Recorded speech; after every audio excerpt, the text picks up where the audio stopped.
The savage chorus of 24 military working dogs ripped through the morning air at Naval Special Warfare K-9 training facility, like a declaration of war against silence itself. Each bark carried the weight of combat experience, the echo of foreign battlefields, the promise of violence contained only by chain-link fences and the iron will of their handlers.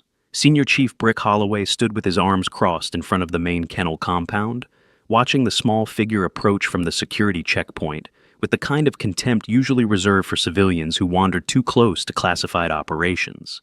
His jaw, square as a cinder block and twice as hard, worked slowly on a piece of gum as he assessed the woman walking toward him. 5 feet 4 inches. Maybe 90 pounds soaking wet. Brown hair pulled back in a loose ponytail that would last about 3 seconds in any real tactical situation. Wearing clothes that looked like they came from a thrift store clearance rack. Hands clutching a crumpled job application like it was a winning lottery ticket. Brick had seen plenty of people try to infiltrate the world of special operations through the back door. Wives of deployed operators looking for connection, wannabe tough girls who watch too many movies, social media influencers hoping to pose with attack dogs for clout. This woman fit none of those categories exactly, but she clearly did not belong here. "You think you're somebody who can just walk in here and ask for a job?" The words came out as more statement than question. Brick did not move from his position of authority, forcing the woman to come to him, to cross the remaining 20 feet of gravel like a supplicant approaching a throne. Willow Hayes stopped at the appropriate distance, not too close to seem aggressive, not too far to seem afraid. She simply stood there, application in hand, face carefully neutral. Brick noticed that neutrality, found it annoying. "These dogs behind me," he continued, jerking his thumb toward the kennel complex, "have killed more Taliban fighters than you've had hot meals. They have been trained to detect explosives, track human scent across mountains, and tear out throats on command." He stepped forward, close enough to smell the cheap shampoo in her hair. "They'll crush someone like you in 3 seconds flat." Around them, 5 SEAL handlers had stopped their morning routines to watch the entertainment. Logan Vance, a mountain of muscle standing 6 feet 3, with forearms like ham hocks, leaned against a fence post with a predator's smile. Crystal Marsh, the administrative specialist who controlled the social hierarchy of the facility through strategic gossip, covered her mouth to hide her amusement. Fletcher Dunn held his tablet like a shield, already running background checks out of habit. The barking from the kennels intensified, as if the dogs themselves were joining in the mockery. "Let her in," Logan called out, his voice carrying the lazy confidence of a man who had never lost a fight. "I want to see how fast she runs." Crystal laughed, a sound like breaking glass. "Remember that girl last week? The one who wanted to be a handler? She made it 12 minutes before crying in the parking lot. $10 says this one doesn't last 5. Willow did not react to the betting pool forming around her humiliation. She simply extended the application toward Brick, holding it steady despite the hostile attention focused on her from every direction. Brick snatched the paper, glanced at it, and made a show of reading the relevant sections aloud for everyone's benefit. Willow Hayes, age 32, previous military experience, none. Animal handling certification, none. Relevant training, none. He crumpled the application slightly, just enough to show contempt without completely destroying it. "What exactly do you think qualifies you to work with military working dogs?" "I have a connection with them." Her voice was quiet, steady. The first words she had spoken since arriving at the facility. Brick blinked. Then he laughed, a harsh bark of disbelief that triggered similar reactions from his assembled audience. "A connection? Lady, this isn't some dog park where you throw tennis balls and scratch bellies. These animals are weapon systems worth more than your entire life savings. They respond to command, to discipline, to years of specialized training." He leaned in, using his height advantage to loom over her. "Not to feelings." Lieutenant Commander Cyrus Dalton emerged from the administrative building at that moment, drawn by the commotion. His uniform was pressed to regulation perfection, his silver oak leaves gleaming in the morning sun. He approached with the measured stride of an officer who believed rank conveyed wisdom and civilian presence represented potential security breaches. "What's happening here, Senior Chief?" Brick straightened slightly. "Job applicant, sir, for the kennel assistant position." Cyrus took the crumpled application from Brick's hand, smoothing it against his thigh as he scanned the contents. His expression shifted from curious to skeptical to openly dismissive in the span of 15 seconds.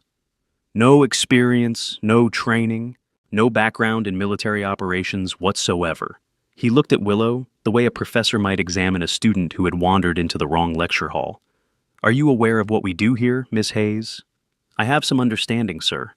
"Do you?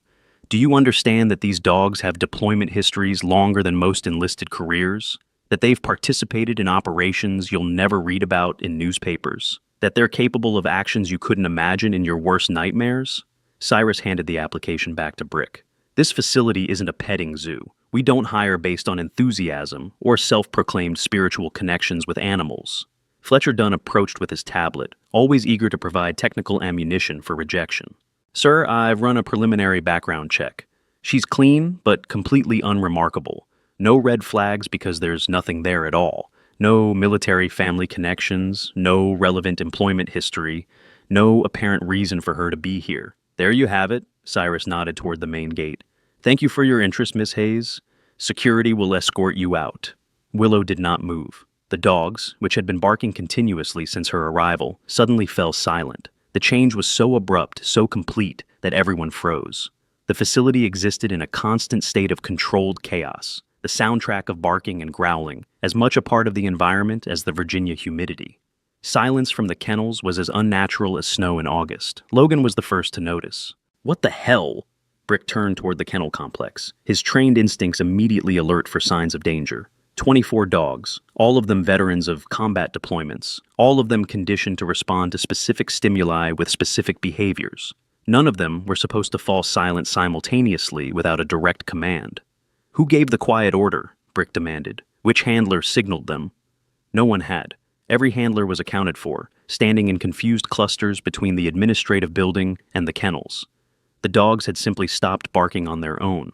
Willow turned her head slightly, looking toward the kennel complex with an expression that seemed almost expectant, like she was waiting for something, like she knew something none of them understood. Brick caught the look, found it unsettling in ways he could not articulate. "You did something. I haven't done anything. Then why did they stop?" Willow met his eyes. "Maybe they're waiting." "Waiting for what?" She did not answer. Instead, she walked past Brick, past Side Iris, past the assembled handlers and administrative staff, moving toward the kennel complex with a calm that bordered on inexplicable. Her feet crunched on gravel with a steady rhythm, her shoulders square, her gaze fixed on the chain-link fencing that contained the most dangerous military working dogs in the Navy's arsenal. "Hey," Brick started after her, "you can't just walk in there without authorization." "Then authorize me." The simplicity of her response stopped him cold. She was not asking permission. She was not pleading for a chance. She was stating a fact and waiting for reality to catch up with her certainty. Cyrus stepped forward, his authority challenged by this strange civilian who seemed to operate by rules no one else understood. "Miss Hayes, I'm ordering you to stop." Willow stopped, but she did not turn around. Her attention remained fixed on the kennel complex, on the silent dogs that waited beyond the fence. "If you enter that compound without proper authorization and escort," Cyrus continued, "you'll be charged with trespassing on a military installation. You'll be arrested. Your record will no longer be clean." "Then give me proper authorization." Brick made a decision. "You know what? Fine. Let's do this." He pushed past Cyrus, ignoring the officer's look of surprise. "She wants to prove she belongs here? Let's prove she doesn't. Open the gate." He pointed at Logan. "Get me a liability waiver." "Brick, this is highly irregular," Cyrus protested. "Sir, with respect, she's not going to leave until we show her why she should. 5 minutes with those dogs will accomplish what an hour of arguing won't." Brick turned to Willow with a smile that held no warmth whatsoever. "You want a connection with military working dogs? Let's see how connected you feel when a 24 Belgian Malinois are deciding whether you're a friend or a chew toy." Logan returned with the waiver, a legal document absolving the Navy of responsibility for whatever happened next. Willow took the pen, signed without reading, and handed it back. Crystal noticed the way she held the pen, gripped between the index and middle finger rather than the traditional thumb and forefinger position. Strange, distinctive, the kind of grip you might see from someone who spent thousands of hours holding other instruments in high-stress situations. "Weird," Crystal muttered to herself, filing the observation away for later gossip.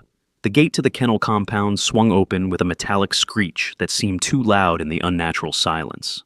24 Belgian Malinois stood at attention in their individual runs, ears forward, bodies still, eyes tracking Willow's approach with an intensity that made several handlers reach instinctively for their sidearms. "They're not supposed to do that," one handler whispered. They're never all focused on the same thing at the same time. Willow stepped busy through the gate. The gravel crunched under her shoes as she walked the central path between the rows of kennels. Left side, 12 dogs. Right side, 12 more, all of them watching her. All of them silent. All of them waiting for something only they understood. She stopped in the middle of the compound. "Well," Brick called from the gate, "where's this amazing connection you keep talking about?" Willow did not respond to him. Her attention was focused on the kennel directly in front of her, where a Belgian Malinois larger than the others stood, with his head slightly lowered, nostrils flaring as he processed her scent. Thor, the Alpha, the most decorated military working dog in the facility's history. 3 deployments, 17 confirmed apprehensions. One handler's hand, bitten clean through when a new trainee made the mistake of approaching without proper protocol. Thor had not allowed anyone except his assigned handler to touch him in over 4 years. Willow took a step toward his kennel, then another. Then she stopped directly in front of the chain-link door, barely 2 feet separating her from an animal capable of killing in seconds. "That's close enough," Brick shouted. "Thor doesn't tolerate strangers. He'll take your arm off." Willow crouched down, putting herself at eye level with the massive dog. Her movement was slow, deliberate, without any hint of the fear that should have been evident in someone facing an apex predator. Thor's posture shifted, his head lowered further. His ears, which had been rigidly forward, relaxed slightly. A sound emerged from his throat, something between a whine and a growl, as if he were struggling to reconcile contradictory impulses. And then he did something impossible. He bowed, not a submissive crouch, not a fearful collapse. Thor, the Alpha, the warrior, the untouchable king of this kennel kingdom, lowered his front legs and dropped his head in a gesture of profound respect. "No way," Logan breathed. "That's not possible." Willow reached through the chain link, her small hand extending toward Thor's massive head without hesitation. The dog did not snap, did not growl. He leaned into her touch like a child greeting a long-lost parent, his entire body relaxing as her fingers found the spot behind his ears. "Hey boy," she whispered, her voice carrying clearly in the silence. "You still remember me, don't you?" Thor's response was a soft whine, his tail beginning a slow wag that seemed almost embarrassed in its enthusiasm. The other dogs began to move. One by one, they approached the fronts of their kennels, pressing against chain link, straining toward the woman who had somehow earned the Alpha's submission without speaking a word of command. Brick found his voice. "What did you do to them? What's your trick?" Willow did not answer. She was too focused on Thor, her hands moving across his scarred hide with the familiarity of someone relearning a beloved geography. Her fingers found a raised ridge of tissue on his left shoulder, a scar that still showed through his fur. She paused there, her expression shifting to something that might have been guilt. "Still hurts, doesn't it?" she murmured. "I'm sorry I couldn't protect you better." Fletcher was recording everything on his tablet, his analytical mind struggling to categorize what he was witnessing. The technique she used to approach the dog, the way she read his body language, the specific locations she touched first, all of it spoke to a level of training that completely contradicted her application. "She's no amateur," he said to himself. "Whatever she is, she's definitely no amateur." Before we continue, here's something every dog lover needs to know. Protecting your furry companion is more than love, it's preparation. That's why thousands of military families trust Patriot Paws Insurance. Comprehensive coverage for your 4-legged heroes, from routine checkups to emergency care. Because they protect us, we protect them. Click the link in the description and use code ANGEL6 for 20% off your first month. Now, back to Willow and the 24 dogs who refused to leave her side. Brick stormed into the kennel compound, his patience finally exhausted. "All right, party's over. Whatever circus trick you're using, it ends now. Thor, heel!" The command echoed through the compound, with the force of thousands of hours of training behind it. Thor had been conditioned since puppyhood to respond to that word with immediate compliance. His muscles should have been moving before his brain even processed the command. Thor did not move. "Thor, heel, now!" The dog pressed closer to Willow, positioning his body between her and the approaching senior chief. Brick stopped cold. In 12 years of handling military working dogs, he had never experienced outright defiance. Dogs were trained to obey. It was the foundation of everything they did, the cornerstone of their value as military assets. A dog that did not obey was useless, worse than useless, dangerous. And yet, here was Thor, the most reliable dog in the compound, ignoring a direct command from a handler he had worked with for 3 years. "What did you do to him?" Brick's voice had shifted from confident authority to barely concealed panic. I didn't do anything to him. Willow stood slowly, her hand remaining on Thor's head. I just reminded him of something he already knew. That's not how dogs work. That's not how any of this works. The other dogs had begun making noise again, but not the aggressive barking that had greeted Willow's arrival. This was different. Whines and yips of recognition, tails wagging, bodies pressed against kennel doors as if trying to reach her. Logan pushed past Brick, his considerable bulk blocking Willow's path. I don't know what kind of scam you're running, lady, but it ends right now. These are military assets, not your personal pets. I never said they were pets. Then what are they? Willow looked at the dogs surrounding her. 24 warriors in fur coats, each one carrying stories of sacrifice that would never make the newspapers. Their family. Logan laughed, the sound harsh and mocking. Family? You've been here for 10 minutes. I've worked with these dogs for 3 years. I've fed them, trained them, deployed with them. You're nothing to them. Then why won't they leave me? It was a simple question. It should not have been devastating, but as Logan looked around at the dogs who had abandoned their stations to cluster around this strange civilian woman, he found himself without an answer. Crystal Marsh had ventured closer to the kennel fence, her phone recording everything for reasons she would later claim were purely documentation-related. "This is insane," she muttered. "They're acting like she's their handler, like she's been their handler forever." "That's impossible," Fletcher said, still reviewing data on his tablet. "I ran her through every database we have access to. There's no Willow Hayes in any military system, past or present. She's not a handler, she's not a veteran, she's nobody." But she was not nobody to the dogs. Hazel Monroe appeared at the kennel fence, drawn from the nearby canteen by the commotion. Her brother Jasper had mentioned something about a job applicant, but nothing in his description had prepared her for what she was witnessing. 24 of the most dangerous dogs in the Navy's inventory, clustered around a small woman like puppies around their mother. "What's happening?" she asked the nearest handler. "We have no idea." Hazel studied the woman in the center of the compound. There was something about her, something in the way she stood, the way she moved, the way her eyes constantly scanned the environment, even while her attention seemed focused on the dogs. Hazel had grown up around military personnel. Her father had served. Her brother served. Her husband had deployed 3 times before an IED ended his career. She recognized that posture. She recognized that awareness. "She's one of us," Hazel whispered. "I don't know how, but she's one of us." Cyrus Dalton pushed through the gathered observers, his officer's composure cracking under the weight of inexplicable events. "Someone explain to me what is happening in my facility." "Sir, the dogs won't respond to commands," Brick reported, his voice clipped with frustration. "They've imprinted on the civilian somehow. Every standard protocol is failing." "That's not possible." "I know it's not possible, sir, but it's happening." Cyrus turned his attention to Willow, approaching the kennel fence with the measured stride of a man accustomed to being obeyed. "Miss Hayes, I don't know what psychological manipulation you're employing, but I'm ordering you to release these animals immediately." "I'm not holding them, sir. They're choosing to stay." "Dogs don't choose. They respond to training." Willow finally turned to face him directly, her expression still maddeningly calm. Clearly, these dogs disagree. The sound of a vehicle approaching interrupted the confrontation. A black SUV with government plates pulled into the facility's main parking area, its tinted windows revealing nothing of its occupants. The handlers exchanged nervous glances. Unannounced visitors usually meant inspections, and inspections during whatever this was would be catastrophic for everyone's careers. The driver's door opened first, followed by the rear passenger door. A figure emerged from the back seat, moving with the purposeful economy of motion that came from decades of special operations service. Silver hair cropped military short, a chest full of ribbons that told stories of classified heroism, stars on the collar that demanded immediate respect. Master Chief Solomon Crawford had not been scheduled to visit the K9 facility today, but Solomon had heard things.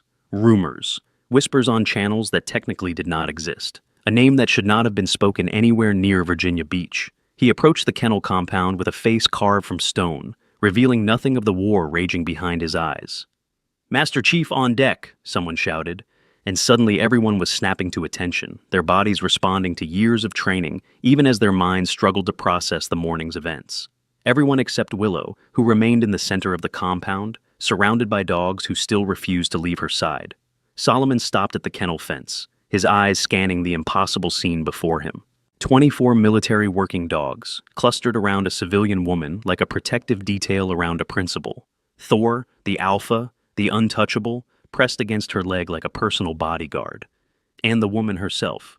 Solomon had memorized a face once, memorized it because he owed that face his life, memorized it because that face had flown into hell 3 times in one night to pull him and his brothers from the fire, memorized it because that face had been declared dead, burned beyond recognition in the wreckage of a helicopter that should never have made it back for a third extraction.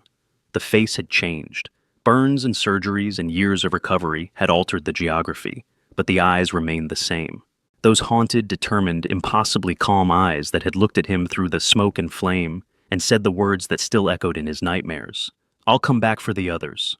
Solomon's hand trembled slightly as he gripped the chain-link fence.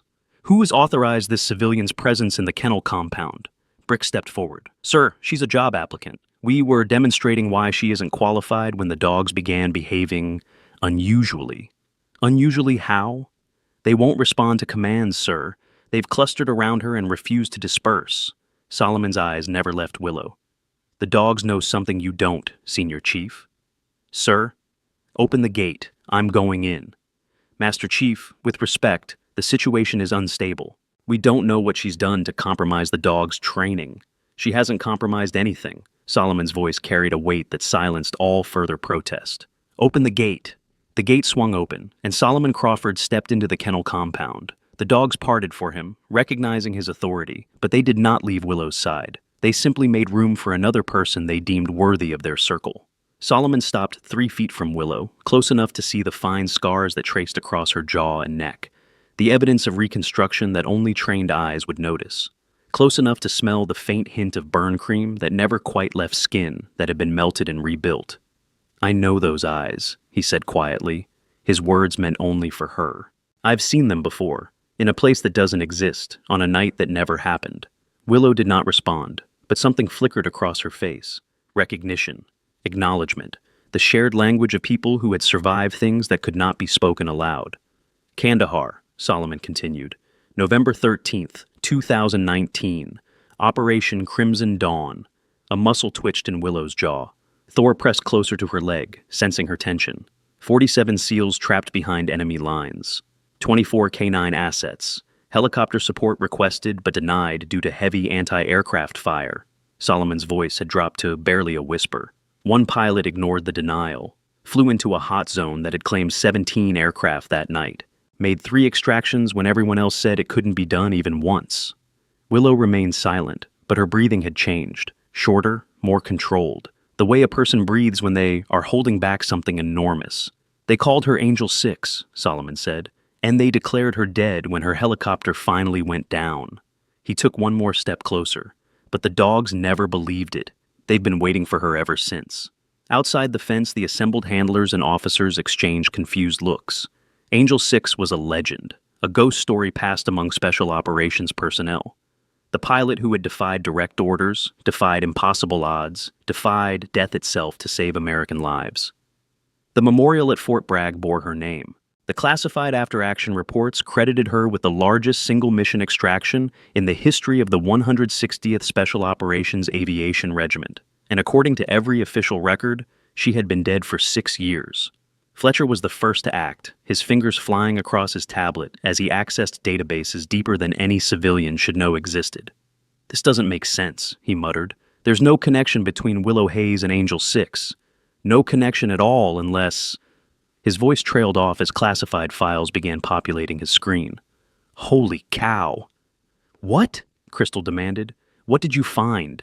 Fletcher looked up at Willow with an expression of dawning comprehension. "She doesn't exist. Willow Hayes doesn't exist in any database before 2021. No birth certificate, no social security number, no driver's license, nothing. She's a completely manufactured identity. Manufactured by who? By people who wanted someone to disappear. Inside the compound, Solomon had not broken eye contact with Willow. "You came back," he said simply. "After everything. After the burns and the surgeries and the pain, you came back here. I made a promise." Willow's voice was steady, but something beneath it trembled.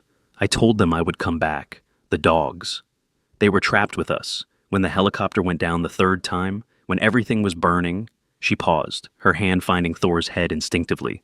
"They didn't leave. The handlers were wounded or worse, but the dogs stayed." They formed a perimeter around the survivors. They fought off enemy combatants until the rescue team arrived. Solomon nodded slowly. I remember. I was one of those survivors. I know.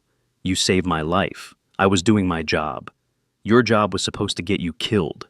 Willow's lips curved slightly, not quite a smile, but something adjacent to it. Clearly, I'm bad at following those kinds of orders. The exchange between them had been quiet, private, but the atmosphere in the kennel compound had shifted dramatically. Handlers who had been mocking Willow 10 minutes ago now stood in uncertain silence. The weight of revelation pressed down on everyone present. Logan Vance, who had been the most aggressive in his dismissal of the small civilian woman, found himself reviewing every interaction through a new lens. The way she had deflected his grab, the combat-trained reflexes, the absolute calm under pressure. He had assumed she was a fraud, but frauds did not move like that. Frauds did not stand like that. Frauds did not look at hostile environments the way she looked at this one. The dogs know her, he said, more to himself than anyone else. They actually know her. They should. Fletcher's voice was distant, still processing information on his tablet. According to this, she named most of them. Thor, Otis, Shadow, Viper, Ghost, Reaper. She designated them during the breeding program before they were assigned to handlers. That's impossible. The naming happened years ago. The naming happened in 2017 by a Night Stalker pilot attached to K9 Development. Call sign, Angel 6. The pieces were falling into place now, each one adding weight to a picture that should have been impossible. The mysterious connection, the dog's recognition, the calm expertise that had seemed so out of place on a woman with no official background. She's Angel 6, Crystal breathed. She's actually Angel 6. No, Brick's voice was sharp with denial. Angel 6 is dead. There's a memorial. There are official records. Records can be changed. Fletcher turned his tablet to show the assembled crowd. Look at this. Official status updated from KIA to classified in 2021. Someone changed her death certificate to a medical leave document. Someone gave her a new identity. Someone wanted her to disappear. Why would anyone want a hero to disappear? Because some heroes know things that aren't supposed to be known. Solomon had heard enough. He turned away from Willow, facing the assembled crowd with the authority of a man who had commanded special operations for longer than some of them had been alive. Everyone who isn't essential personnel, clear out, now. What you've seen here today is classified. What you think you understand is classified. If I hear a single word of this discussed outside official channels, careers will end. Are we clear? A chorus of "Yes, Master Chief" echoed through the compound. As people began to disperse, Hazel Monroe lingered at the fence. She caught Willow's eye and held up a hand in a small wave. My brother, she said quietly, he was at Kandahar. He talks about Angel 6 like she was a guardian angel, like she saved his soul, not just his life. Willow's expression softened slightly. What's his name? Marcus Monroe. A flash of recognition crossed Willow's face. Sergeant Monroe, he took shrapnel in the second extraction. I remember him. Hazel's eyes filled with tears. He's alive because of you. He's alive because he's a fighter. I just gave him a ride home. Jasper Monroe, the security guard who had first challenged Willow's presence, removed his hat and held it against his chest. Ma'am, he said simply, the single word carrying the weight of years of family gratitude.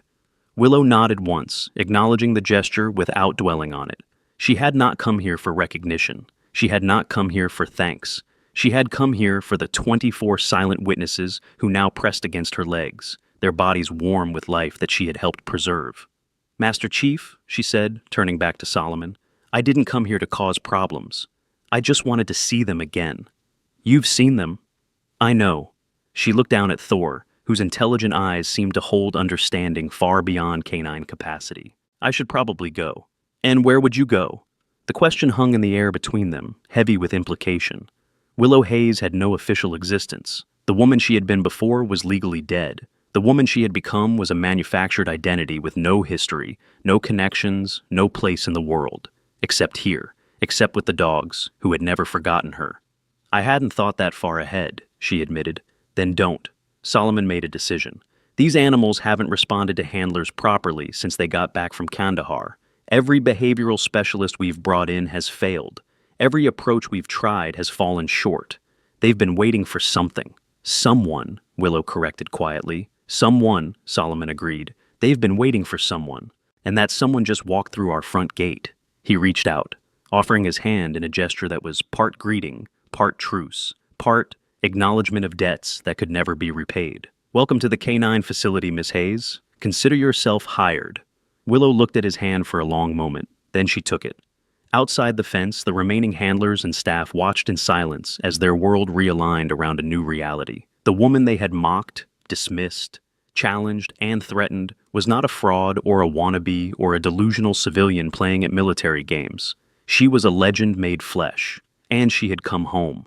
But not everyone was ready to accept the new order of things.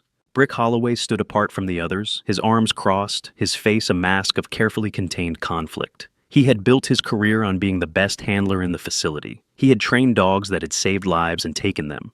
He had earned every inch of his reputation through blood, sweat, and sacrifice. And now some broken pilot had walked in and stolen his dogs with nothing but her presence. "This isn't over," he muttered to himself. "Not by a long shot." The next 3 hours proceeded in a blur of activity that might have overwhelmed anyone less accustomed to chaos. Willow was processed through administrative channels that had never been designed for someone with a classified past and a manufactured present. Forms were filled out with information that might or might not have been accurate. Background checks returned results that contradicted each other in ways that made Fletcher's head hurt. Through it all, the dogs refused to let her out of their sight. When Willow moved to the administrative building, 24 Belgian Malinois pressed against kennel doors, whining and barking, until handlers released them into the exercise yard where they could at least see the building she had entered. When she emerged for a brief tour of the facility, they tracked her movement with the precision of trained surveillance teams. "I've never seen anything like it," one handler commented. "It's like they're afraid she'll disappear again." "Can you blame them?" another replied. "She did disappear once before." Logan Vance watched from a distance, his earlier aggression tempered by the revelations, but not entirely extinguished. He had been wrong about her, clearly, spectacularly wrong, but being wrong did not mean he had to like the new situation. "She's going to change everything," he said to Crystal, who had positioned herself nearby with the instincts of a career gossip sensing major developments. "Maybe everything needs to change." "Easy for you to say.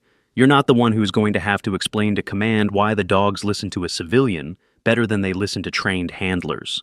"She's not a civilian. She's a chief warrant officer. She's retired, medically discharged. She doesn't have rank anymore." Crystal tilted her head, studying Logan with the shrewd assessment of someone who had navigated military social hierarchies for years. "You're scared of her." "I'm not scared. You are. Not of what she can do to you physically. You're scared of what she represents."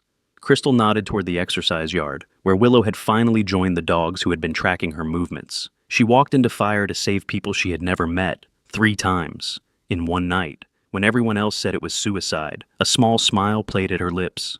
"What have you done that compares?" Logan did not answer. He could not answer, because the truth was nothing he had done compared. Nothing anyone at this facility had done compared. Angel 6 existed on a level of heroism that most people would never approach, and she had spent the last 6 years hiding from a world that thought she was dead. In the exercise yard, Willow sat on the ground while 24 military working dogs arranged themselves around her in a formation that looked almost rehearsed. Thor claimed the position directly at her side, his massive head resting on her thigh. The others formed concentric circles, each dog maintaining awareness of both Willow and the surrounding environment. "You've been protecting each other," she said quietly, understanding the formation for what it was. "All this time. You never stopped." Thor made a sound that might have been agreement. "I'm sorry I took so long to come back. I'm sorry I couldn't come sooner." Her voice caught slightly. "Things were complicated." The word was inadequate for 6 years of surgeries, physical therapy, psychological evaluation, and identity reconstruction. Inadequate for the pain of being dead in every official sense while being very much alive in every practical one. Inadequate for the loneliness of existing in a world where no one knew your real name, your real history, your real sacrifices. But the dogs did not need words. They had their own language, built on scent and memory, and the unbreakable bonds forged in fire. They had recognized her the moment she walked through the gate. They had claimed her before any human had realized what was happening. They had been waiting. And now, the waiting was over. "Ma'am?" The voice came from behind her, tentative and uncertain. Willow turned to find Fletcher Dunn standing at the edge of the exercise yard, his tablet clutched against his chest like a shield. "I have some questions, if you have time." "What kind of questions?" "The kind that might get me in trouble for asking." He glanced around, ensuring no one was close enough to overhear. I've been going through records, classified records, things I probably shouldn't have access to. And what did you find? Inconsistencies. Fletcher moved closer, lowering his voice further. Operation Crimson Dawn is listed as a successful extraction with minimal casualties. But the dog handler roster shows 13 handlers deployed and only 2 returned. He swallowed hard. 11 handlers died that night, but 24 dogs came back. Willow's expression did not change, but something in her eyes hardened. What's your question? Who brought the dogs back? If the handlers were dead, who loaded them onto the helicopters? Who kept them calm during extraction? Who... He trailed off, the implication of his own questions sinking in. You already know the answer. I know what I suspect. I want to know if I'm right. Willow was quiet for a long moment, her hand absently stroking Thor's head. The third extraction, the one where my helicopter went down. We were overloaded, too many wounded, too many dogs. The aircraft was never designed to carry that much weight. She paused. The handlers who were still alive were in bad shape, couldn't control their dogs, couldn't help with loading, couldn't do anything but bleed. So, you did it. The dogs trusted me. We'd worked together during the breeding program. They knew my voice, my scent. When everything was chaos, they listened to me because I was familiar. A ghost of a smile crossed her face. They were more professional than most humans I've worked with. And when the helicopter went down, they formed a perimeter, kept the enemy back while we waited for rescue. Willow's hand found the scar on Thor's shoulder. Thor took 3 bullets protecting a wounded SEAL. He should have died. They all should have died. But they didn't. Neither did you. No. The word carried weight that Fletcher could not fully comprehend. Neither did I. Fletcher stood in silence, processing information that challenged everything he thought he understood about that night. The official reports made no mention of a pilot loading dogs during extraction, made no mention of animals forming a defensive perimeter, made no mention of any of this. Why isn't any of this in the records? Because some stories are too complicated for official documentation. Willow looked up at him, her eyes holding secrets that would never be declassified. And some heroes don't fit into neat categories that bureaucrats can file away. The dogs. The dogs saved as many lives as any human that night, but they'll never get medals, never get recognition, never get anything except a kennel and a handler who may or may not understand what they've been through. Willow's voice hardened slightly. That's why I came back. Not for thanks or recognition or whatever career opportunity Master Chief Crawford is offering. I came back because someone needs to remember what they did. Someone needs to honor the sacrifice they made. Fletcher nodded slowly, understanding dawning. That's why they respond to you. They respond to me because I see them, not as military assets or working dogs or tools to be deployed. I see them as warriors who have earned the right to be treated with dignity. She looked around at the circle of dogs surrounding her. They have been waiting for someone who understands. And now they don't have to wait anymore. A commotion at the edge of the exercise yard drew their attention. Brick Holloway was striding toward them, with purpose in his step and challenge in his eyes. Several other handlers followed in his wake, forming a loose group that felt more like a confrontation than a casual approach. Miss Hayes. Brick's use of the civilian title was deliberate, a reminder that whatever her past might have been, she held no official rank here. We need to discuss protocols. Willow rose smoothly to her feet, her movement triggering a response from the dogs. Thor stood as well, positioning himself slightly forward of her position. The others shifted, their formation adapting to the new threat assessment. What protocols would those be, Senior Chief? Handling protocols, training schedules, chain of command. Brick stopped 3 feet away, his posture aggressive but carefully controlled. Just because the Master Chief decided to hire you doesn't mean you get to walk in and take over. These are my dogs, my facility, my rules. I understand. Do you? Because it seems like you've spent the last 3 hours undermining everything we've built here. He gestured at the dogs surrounding her. They're supposed to respond to handlers, trained handlers, not whoever happens to wander in with the right smell. The dogs respond to trust, Senior Chief. Trust that has to be earned. I've earned their trust. I've spent years earning their trust. Have you? Willow's voice remained calm, but there was steel beneath the surface. Because from what I've seen, they respond to your commands out of conditioning, not connection. There's a difference. The accusation hit Brick like a physical blow. His face reddened, his hands clenching at his sides. You don't know what you're talking about. I know these dogs. I know their history, their trauma, their unmet needs. They've been waiting for something that standard military protocols can't provide. Willow took a step forward, closing the distance between them. They've been waiting for someone who understands what they went through, what they lost, what they sacrificed. What they sacrificed? Their dogs. They don't understand sacrifice. It was the wrong thing to say. Thor growled, a low sound that vibrated through the air with unmistakable menace. The other dogs shifted, their postures changing from relaxed to alert in an instant.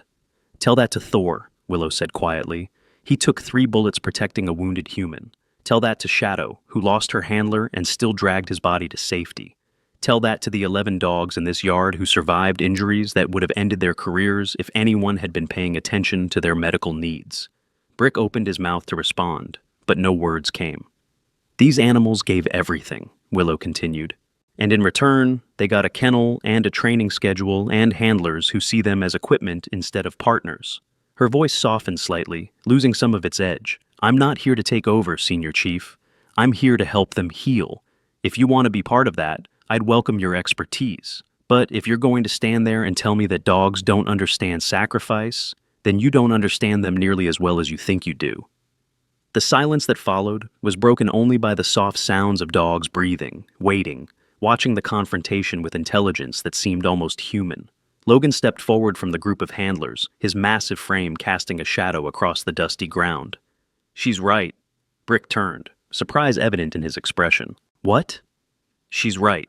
Logan moved to stand beside Willow, a position that felt significant in ways that transcended simple geography. I've been working with Odin for 2 years. He follows my commands, but there's always been something missing, something I couldn't reach no matter how many hours I put in. He looked at Willow with something approaching respect. 5 minutes with her, and he's more relaxed than I've ever seen him. That doesn't mean anything.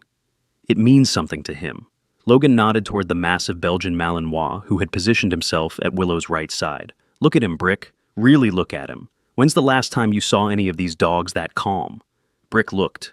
He did not want to see what Logan was showing him, but he looked anyway. The dogs were different. The constant low-level tension that had defined their behavior since returning from Kandahar was absent. They were still alert, still professional, still ready to respond to threats. But the edge that had made them difficult to handle, the trauma that had never quite healed, seemed somehow softened, all because of one woman. Fine, Brick said finally, the word pulled from him like a tooth extraction. You want to help them heal? Prove it.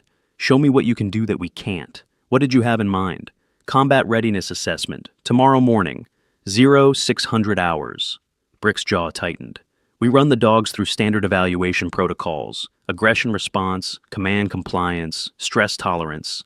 Everything by the book. If you're as good as you claim, the results should speak for themselves.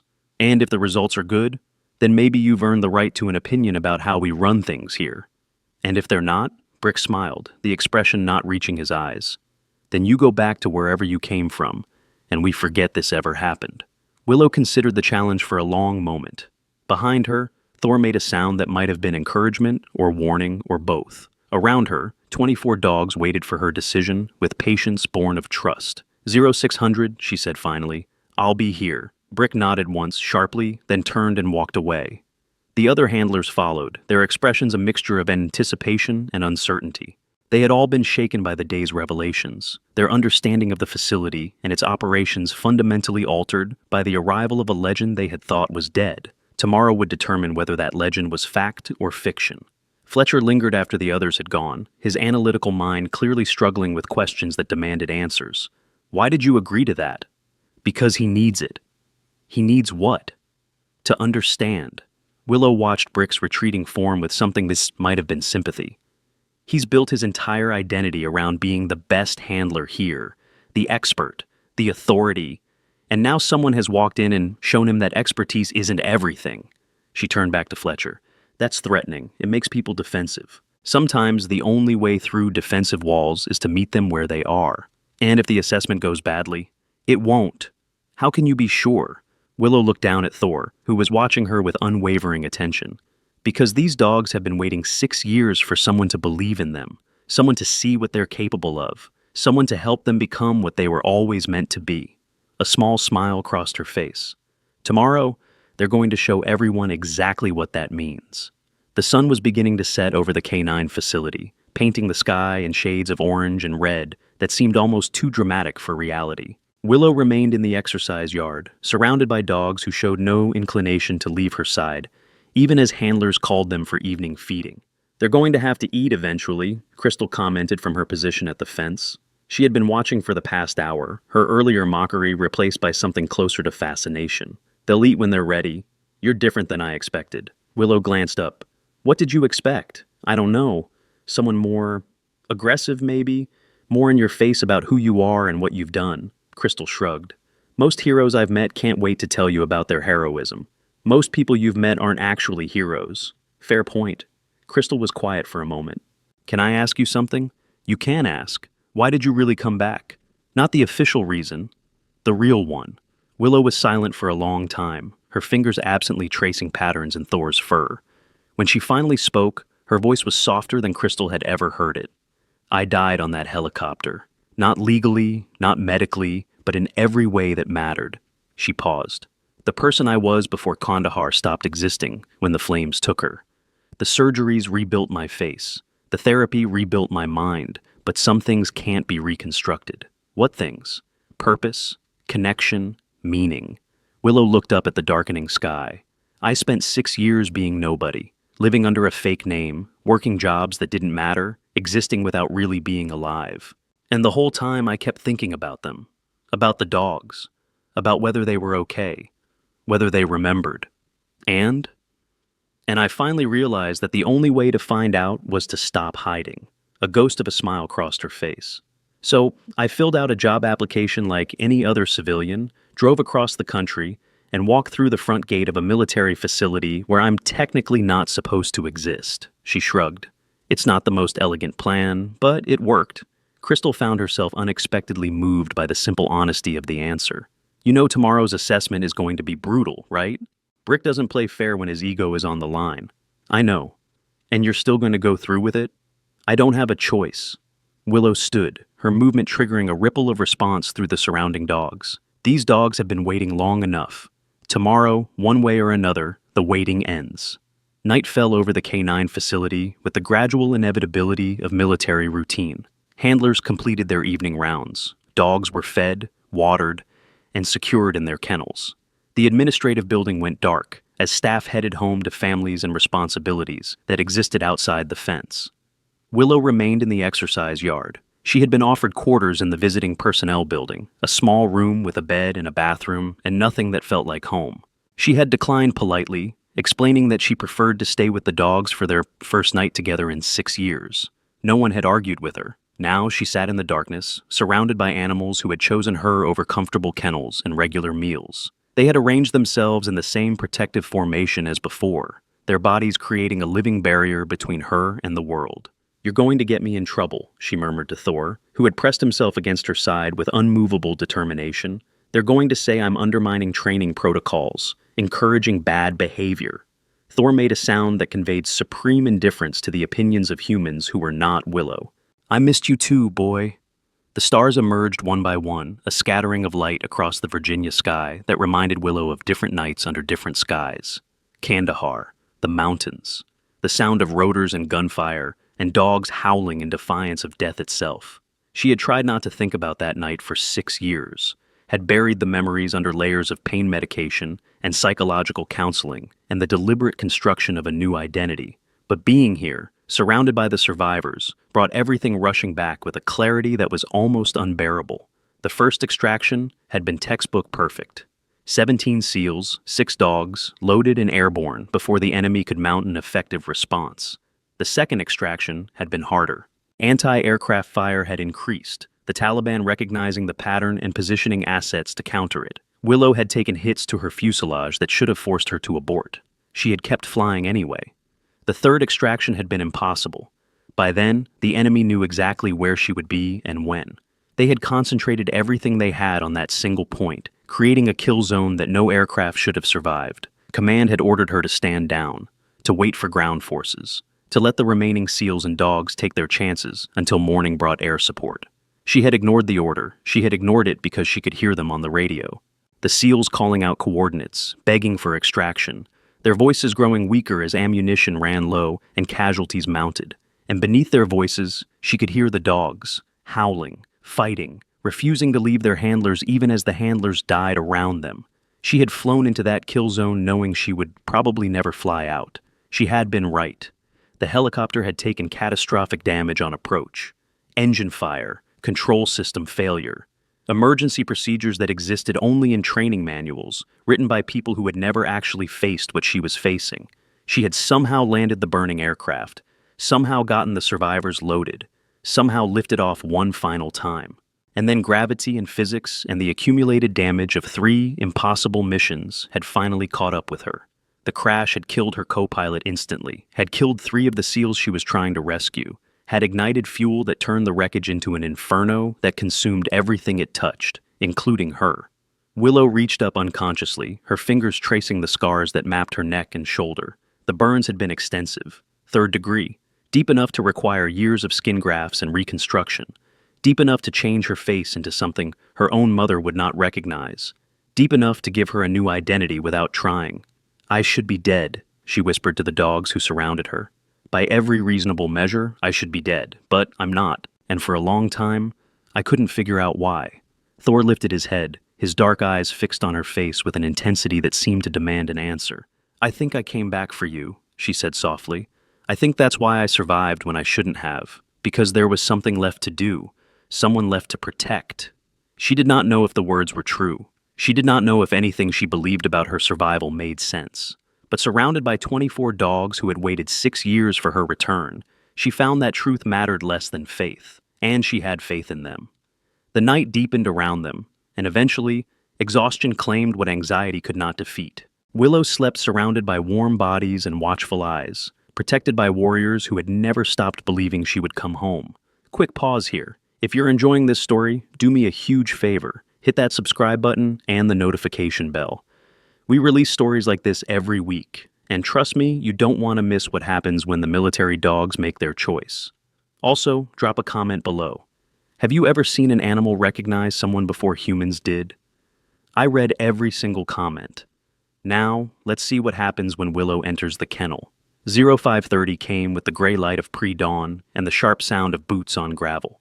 Willow was already awake, had been awake for an hour, running through scenarios in her mind while the dogs dozed around her. She had heard the facility begin to stir, handlers arriving for early shifts, equipment being prepared, vehicles moving into position for the day's activities.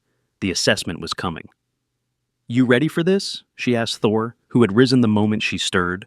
Thor's response was a steady gaze that conveyed confidence without words. "Yeah, me too." She stood, stretching muscles that had stiffened from a night on the ground, and began the process of preparing for what was to come. The dogs rose with her, shaking off sleep and arranging themselves in the formation that had become instinctive over the past 24 hours. At precisely 0600, Brick Holloway appeared at the edge of the exercise yard with an entourage that spoke to the seriousness of the occasion. Lieutenant Commander Cyrus Dalton stood at his shoulder, representing official authority. Fletcher Dunn held his ever-present tablet, prepared to document everything for the record. Logan Vance and 3 other handlers formed a semicircle behind them, their expressions a mixture of anticipation and uncertainty. Master Chief Solomon Crawford had positioned himself slightly apart from the group, his presence neither endorsing nor opposing what was about to happen. He would observe, he would judge, but he would not interfere unless the situation demanded it. "Ms. Hayes," Brick's voice carried the formal weight of official proceedings. "Are you prepared to demonstrate your handling capabilities under standard assessment protocols?" Willow stepped forward, her movement triggering a response from the dogs. They flowed around her like water, maintaining formation while adapting to her changing position. "Ready when you are, Senior Chief." "Then let's begin." Brick consulted a clipboard, though Willow suspected he had the assessment memorized. "First evaluation, basic command compliance. You will direct 3 dogs through a series of standard commands without physical contact. We'll use Thor, Shadow, and Viper." The choice was deliberate. Thor was the alpha, the most dominant and difficult to control. Shadow was the most traumatized, having lost her handler in Kandahar. Viper was the most aggressive, known for unpredictable responses to stress. 3 dogs designed to fail. Understood, Willow did not argue with the selection. Thor, Shadow, Viper, forward. The 3 dogs separated from the pack with liquid grace, positioning themselves in front of Willow with military precision. Their attention was absolute, their focus unwavering. Brick began calling commands from his clipboard. Sit. Sit, Willow repeated, her voice calm and even. 3 dogs sat simultaneously. Down. Down. 3 dogs lowered themselves to the ground. Stay. Willow gave the command, then turned and walked 20 feet away from the dogs. She stopped, her back to them, waiting. The dogs did not move. 10 seconds passed. 20, 30. Brick watched with narrowed eyes, waiting for the discipline to break, waiting for trauma or instinct to override training. The dogs remained motionless. Return, Brick finally called. Return! 3 dogs rose and flowed back to Willow's side in a single coordinated movement. The watching handlers exchanged glances. Standard protocol required 30 seconds of stay compliance. The dogs had held for over 45, with Willow not even looking at them. Acceptable, Brick said, his voice betraying nothing. Second evaluation, aggression response. The dogs will be presented with threatening stimuli while you maintain control. Handler Vance will serve as the aggressor. Logan stepped forward, pulling on a bite sleeve that covered his arm from wrist to shoulder. The protective equipment was designed to withstand the force of a military working dog's jaws, though the experience of wearing it while being attacked was never pleasant. We'll start with Thor, Brick continued. Standard aggression protocol, command to attack, command to release, 30-second maximum engagement. This was where things would get interesting. Thor's aggression responses had been unpredictable since Kandahar. He had a tendency to escalate beyond command parameters, to lose himself in the violence once it started. Several handlers had been injured trying to control him in similar assessments. Ready? Willow asked Logan. Ready as I'll ever be. She took a breath, centering herself. Thor. Guard. Thor's posture shifted instantly, his body lowering slightly, his eyes locking onto Logan with predatory focus. The transformation was dramatic, from relaxed companion to lethal weapon in the space of a heartbeat. Thor. Take down. The dog launched himself at Logan with explosive speed, closing the 20-foot gap in less than 2 seconds. His jaws clamped onto the bite sleeve, with enough force to drive Logan back several steps, despite the handler's considerable size. Release! Thor opened his jaws immediately, backing away from Logan and returning to guard position. No escalation, no loss of control, perfect compliance. Logan stared at the dog in disbelief. That's not possible. He's never released that cleanly. Ever. Continue the assessment, Brick ordered, though his voice had lost some of its earlier confidence. Shadow was next. The female Belgian Malinois had been the most problematic of the group since Kandahar, her trauma manifesting in unpredictable fear responses that could shift to aggression without warning. Shadow, guard. The dog moved into position, but Willow could see the tension in her body, the remnants of trauma that had never been properly addressed. She modified her approach slightly, lowering her voice to barely above a whisper. It's okay, girl. I've got you. Nothing bad is going to happen. We're just playing a game. The words were not standard protocol, but they were exactly what Shadow needed to hear. Take down. Shadow's attack was textbook perfect. Her release was immediate. Her return to guard position was so precise that Fletcher started taking notes on his tablet. How did you do that? One of the handlers whispered to no one in particular. Viper was last, the most aggressive dog in the facility, named for his tendency to strike without warning and to hold on long after the command to release. He had been scheduled for behavioral euthanasia twice, saved only by his exceptional skills in detection and tracking. Viper, guard. The dog's response was immediate and intense, his body vibrating with barely contained violence. This was an animal who had been pushed to his limits and beyond, whose trauma had calcified into something that looked like aggression but was actually desperation. Willow understood that desperation, had lived it, had survived it. Viper. Her voice was softer still, carrying a quality that seemed to bypass training and speak directly to something deeper. You don't have to prove anything. Not to them, not to anyone. Just do what you know how to do and then come back to me. The dog's vibration decreased slightly. His focus remained intense, but the quality of it changed. Less desperate, more professional. Take down. Viper's attack was clean and efficient. His hold on the bite sleeve was powerful but controlled. When Willow gave the release command, he let go immediately, returning to her side with a precision that made Brick's jaw drop. 30-second assessment complete, Fletcher announced. All 3 dogs performed within acceptable parameters. Viper showed the cleanest response he's ever registered. The watching handlers broke into murmured conversation, their skepticism eroding in the face of undeniable evidence. Whatever Willow was doing, however she was doing it, the results spoke for themselves. Brick stared at the 3 dogs who had just performed flawlessly, under the handler he had designed the assessment to defeat. His face was a mask of conflicting emotions, disbelief, frustration, and something that might have been the first stirrings of respect. Third evaluation, he said finally, stress tolerance. The dogs will be exposed to simulated combat conditions while maintaining command compliance. This was the hardest test, the one that revealed whether a handler could maintain control when everything was chaos. Simulated combat meant loud noises, flashing lights, smoke, and the kind of environmental stimulation that triggered flashbacks in traumatized animals. It was also the test most likely to result in injury. All 24 dogs will participate simultaneously, Brick continued. You will maintain formation and command compliance while the simulation runs for 5 minutes. That's not standard protocol, Solomon spoke for the first time.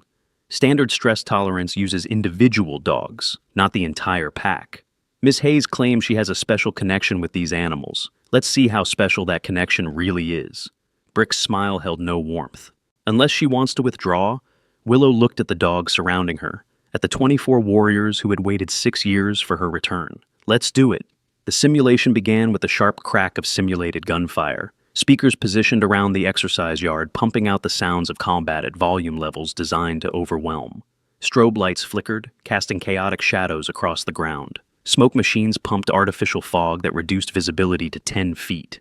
The dogs reacted instantly, their bodies tensing, their training kicking in. Several of them showed signs of stress response, lowered ears, raised hackles, the beginnings of panic that could escalate into aggression or flight.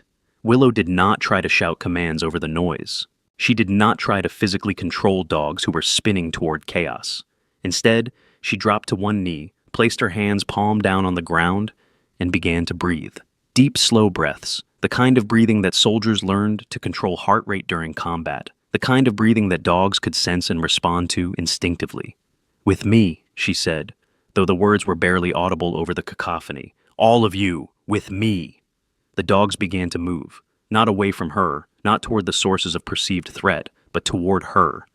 They flowed through the smoke and strobing lights like shadows, positioning themselves around her in the protective formation that had become their default response to uncertainty. Circle up. Hold. 24 dogs arranged themselves in concentric rings, their bodies forming a barrier between their pack leader and the chaos surrounding them. They trembled with stress, their instincts screaming at them to fight or flee, but they held position, because she asked them to, because they trusted her. The simulation continued for the full 5 minutes, an eternity of noise and light and smoke designed to break the strongest bonds between handler and dog. When it finally ended, the sudden silence felt almost as disorienting as the chaos that had preceded it. Willow rose slowly to her feet, surrounded by 24 dogs who had just demonstrated a level of control that none of the watching handlers had ever witnessed. "Assessment complete," Fletcher announced, his voice slightly awed. "All dogs maintained formation throughout the simulation. 0 breaks in command compliance. 0 aggressive incidents. 0 attempts to flee." Brick stood frozen, his clipboard forgotten in his hand. He had designed this assessment to fail, had chosen the most traumatized dogs, the most difficult scenarios, the most extreme conditions. And Willow had passed every test with a level of competence that made his own handling skills look amateurish. How? The word escaped him before he could stop it. Willow looked at him with something that might have been sympathy. "They're not equipment, Senior Chief. They're partners. They've been through trauma that would break most humans, and they've never had anyone help them process it. All they needed was someone who understood what they were carrying. And you understand?" "Better than anyone." Solomon Crawford stepped forward, his presence commanding immediate attention. "I've seen enough. The assessment results are clear. Miss Hayes has demonstrated exceptional handling capabilities under conditions designed to ensure failure." He turned to Brick. "Any objections, Senior Chief?" Brick was silent for a long moment. His face cycled through emotions. Anger, frustration, wounded pride, and finally something like acceptance. "No, Master Chief, no objections." "Good." Solomon turned to Willow. "Welcome to the K9 facility officially, Miss Hayes. As of now, you're our new behavioral rehabilitation specialist. Your primary responsibility will be these 24 dogs and whatever treatment protocols you deem appropriate." He paused. "Do you accept the position?" Willow looked at the dogs surrounding her, at the trust in their eyes, at the hope that had been rekindled after 6 years of waiting. "I accept." The handlers who had come to witness her failure now stood in uncertain clusters, their worldviews fundamentally altered by what they had seen. Crystal Marsh was recording on her phone, already composing the message she would send to colleagues at other facilities. Logan Vance had removed his bite sleeve and was approaching Thor with something approaching respect. Fletcher Dunn was still taking notes, his tablet filled with observations that would eventually make their way into training manuals and protocol updates. Anne Brick Holloway stood alone, watching the woman who had just dismantled everything he thought he knew about military working dogs. Senior Chief, Willow's voice drew his attention. I meant what I said yesterday. I'm not here to take over. I'm here to help them heal, and I could use your expertise. It was an olive branch, an offer of partnership instead of competition, a chance to be part of something instead of opposing it. Brick looked at the dogs who had chosen her over their trained handlers, looked at the calm they displayed in her presence, the trust they extended without hesitation, looked at his own career, built on controlling animals who had never really trusted him. What would you need from me?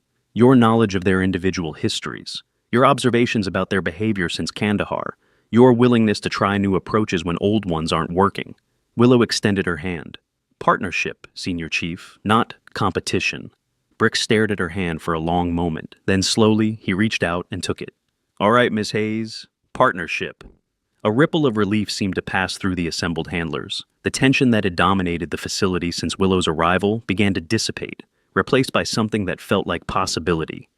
The assessment was over, but the real work was just beginning. Over the following hours, Willow began the process of properly integrating into the facility's operations. She met with each handler individually, learning their names, their roles, their relationships with specific dogs. She reviewed medical records, training logs, and behavioral assessments that painted a picture of trauma inadequately addressed and potential unfulfilled. The dogs followed her everywhere, refusing to be separated from their returned leader, even when handlers attempted to resume normal routines. Eventually, Solomon authorized a temporary modification to standard protocols, allowing Willow to maintain proximity to the pack until more permanent arrangements could be made. This is going to require some adjustment, Cyrus Dalton commented, watching Willow walk through the facility with 24 dogs in formation behind her. Good adjustment or bad adjustment? Crystal asked. Time will tell. Lunch came and went, meals eaten standing up, while discussions continued about treatment plans and training modifications. Willow answered questions with patience and technical expertise that surprised handlers who had expected emotional appeals rather than practical solutions. The key is recognizing that trauma responses in dogs work differently than humans, she explained during an impromptu seminar in the exercise yard. They don't rationalize their experiences. They don't construct narratives that help them make sense of what happened. They simply carry the weight until someone helps them put it down. And how do you help them put it down? Logan asked. By giving them experiences that override the traumatic memories. Not by avoiding triggers, but by teaching them that triggers can lead to positive outcomes. It's slow work, requires consistency and patience. She smiled slightly.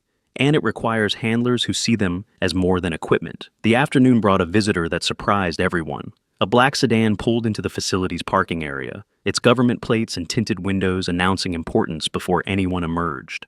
Solomon moved to intercept, his posture shifting from relaxed observation to alert attention.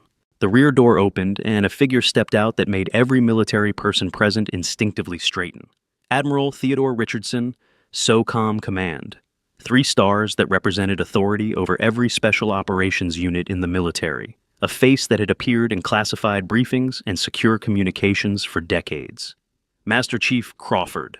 The Admiral's voice carried across the distance with practiced command. I received an interesting report this morning.